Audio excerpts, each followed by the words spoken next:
Oke, kalau dua kader partai politik sudah senyum-senyum sumringah, tadi juga Bang Jansen ibaratkan ada burung merpati pada saat pertemuan dan mengalir. Apakah artinya, tandanya, kalau jangan-jangan Partai Demokrat sudah siap meninggalkan koalisi perubahan untuk bergabung bersama PDIP?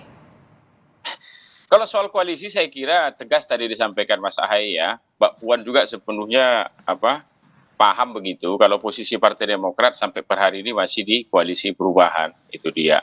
Soal kemudian nanti pasca pertemuan ini mengalir sampai mana, karena dia adalah politisi yang tidak pandai merangkai kata dan memberi tafsir soal masa depan begitu, kita lihatlah. Tapi yang pasti begitu, selaku kader Partai Demokrat yang hadir di pertemuan tadi itu, saya melihat pertemuan itu berjalan sangat sangat baik begitu. Belum lagi Mbak Puan menyampaikan juga ke publik pesan dari Ibu Mega ke saya begitu. Kalau nanti kalian berdua ketemu tuh senyum ya, jangan wajahnya tegang-tegang kan gitu.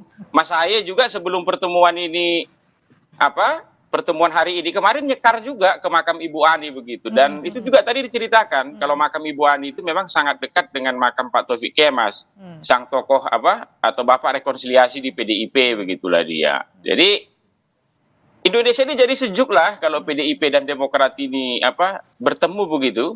Soal apakah bisa duduk bersama kita lihatlah ke depannya kan begitu. Tapi yang pasti pertemuan ini sangat positif.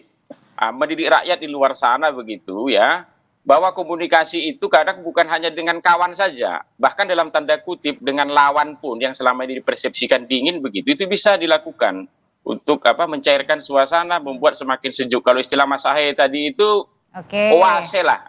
Ini oksigen bagi ruang demokrasi kita begitulah. Jadi itu sih. Oke, kalau gitu Mas Toto sebenarnya peluang-peluang kerjasama apa sih yang pasti dan kemungkinan besar akan dijalin antara PDIP dan juga Demokrat usai pertemuan tadi pagi? Ya, kalau mau ini tidak menjadi sebuah basa-basi politik kan yang pasti kalau dalam level pileg tidak mungkin ada kerjasama tanda kutip ya, di situ ada persaingan. Tetapi dalam konteks membangun koalisi atau kerjasama menuju pilpres, disitulah kita bisa menemukan kunci jawabannya.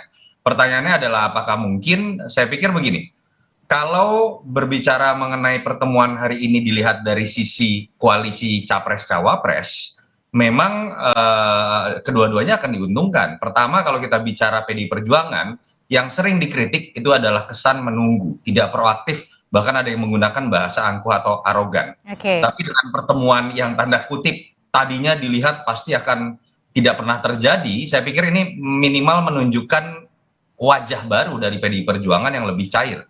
Yang membuat mungkin nanti partai-partai lain juga melihat PDI Perjuangan sekarang lebih terbuka untuk proaktif dan menerima. Apalagi ketemunya dengan Partai Demokrat ya, tidak ada yang menyangka sama sekali ya bahwa benar terjadi. Ini pilihan yang ekstrim untuk menunjukkan wajah bahwa mereka jauh lebih cair, menetralisir kritik-kritik yang selama ini ada. Buat Partai Demokrat juga tidak baik kalau kemudian terjebak dalam sebuah isu, mereka ada dalam perangkap, sudah masuk dalam tanda tangan perjanjian piagam dengan dua partai yang lain, tapi sampai sekarang kita tahu belum ada kesepakatan mengenai capres-cawapres.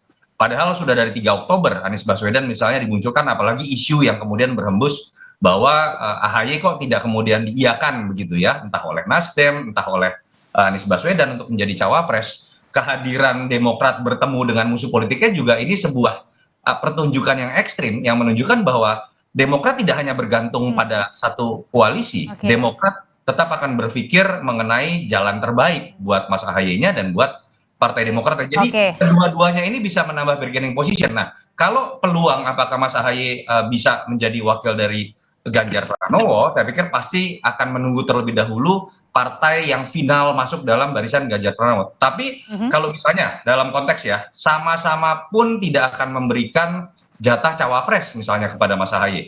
Entah koalisinya Ganjar atau koalisi perubahan. Misalnya kita berandai-andai di atas kertas akan tetap lebih memiliki nilai tambah masuk dalam koalisi Ganjar. Kenapa? Berdasarkan berbasiskan data survei yang diakui juga oleh teman-teman Demokrat, peluang Ganjar lebih besar untuk menang dibandingkan dengan Mas Anies saat ini minimal. Sehingga ketika berbicara masuk dalam barisan kekuasaan, bicara power sharing, itu juga lebih bisa muncul kan ketika peluang dari koalisinya ini lebih besar untuk menang dibandingkan masuk dalam barisan koalisi nggak dapet cawapres, peluang kalahnya besar. Itu yang saya pikir bisa menjadi menarik dan secara taktis bisa dihitung mungkin dan besar peluang dari Mas AHY untuk tetap masuk dalam barisan koalisi Ganjar. Oke, kalau gitu Pak Andre, jangan-jangan pada saat sudah sukses nih pertemuan pagi hari ini Mbak Puan, Mas Ahaye, jangan-jangan nanti dalam waktu dekat ada pertemuan juga antara Bu Mega dan Pak SBY? Ya, di politik ini kan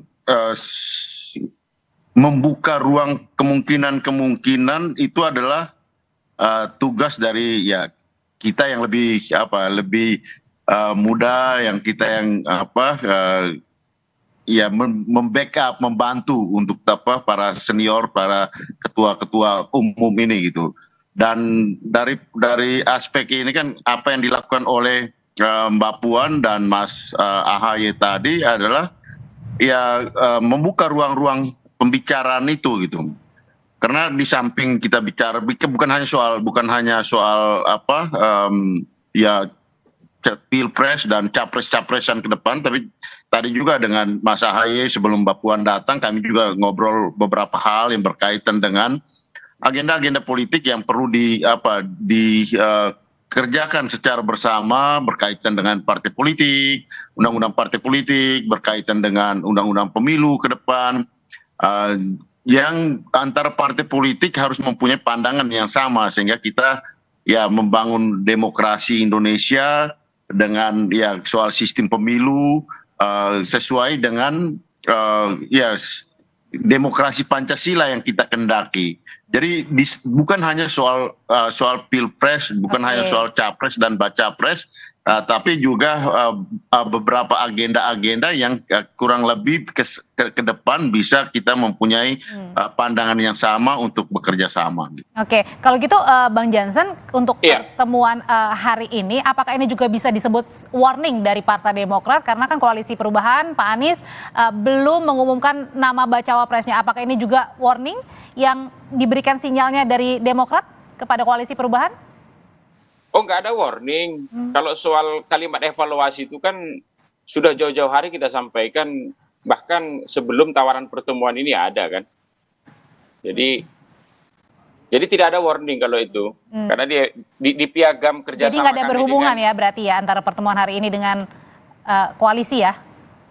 Persis. Jadi karena di piagam kerjasama kami itu kan sudah jelas sebenarnya segala macam bentuk poin-poinnya diatur begitu. Tapi kembali lagi ke pertemuan dengan PDIP ini ya, ini kan sudah beku sekian lama begitu. Kemudian cair, ya kita syukurilah. Mari kita sambut dengan riang gembira dan sukacita pertemuan ini. Soal jangka panjangnya, apakah akan bisa sampai ke pertemuan Ibu Mega dan Pak SBY? Kalau saya secara pribadi selaku kader Partai Demokrat mengharapkan itu. Karena begini, bagaimana kemudian ya, karena Pak SBY dan Ibu Mega ini kan nggak mungkin bisa dihilangkan dari sejarah perjalanan bangsa ini. 1 menit aja, karena mereka ini kan dua-duanya pernah jadi presiden di Republik ini begitu. Bagaimana kemudian 50 tahun lagi ya, orang akan menulis hubungan mereka ini. Sama seperti misalnya generasi sekarang bertanya ke saya, Bang, apa betul tuh Pak Soeharto dengan Pak Habibie nggak cakapan dulu?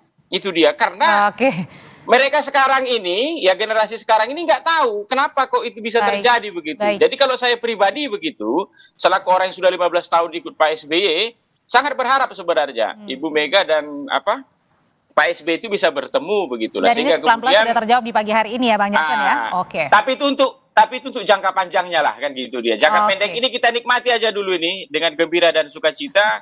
Kebukuan yang selama ini ada pelan-pelan mencair begitu. Tapi ini aja sudah harus kita syukuri. Pendeknya bisa bertemu, saya pikir juga bagus lah Bang Jansen. Baik, terima kasih Bang Jansen Sitindaun, terima kasih Pak Andreas Hugo, terima kasih juga Mas Yunarto Wijaya sudah berbagi pandangan di Kompas Petang. Sehat selalu. Makasih. Setelah ini saudara, kami punya informasi dari sidang isbat penentuan Idul Adha 1444 Hijriah atau 1444 Hijriah akan digelar Kementerian Agama petang nanti. Sejumlah lokasi yang jadi titik Ru'yatul Hilal melakukan persiapan. Kita pantau hilal di Kota Bandung, Jawa Barat dan juga di ibu kota Jakarta.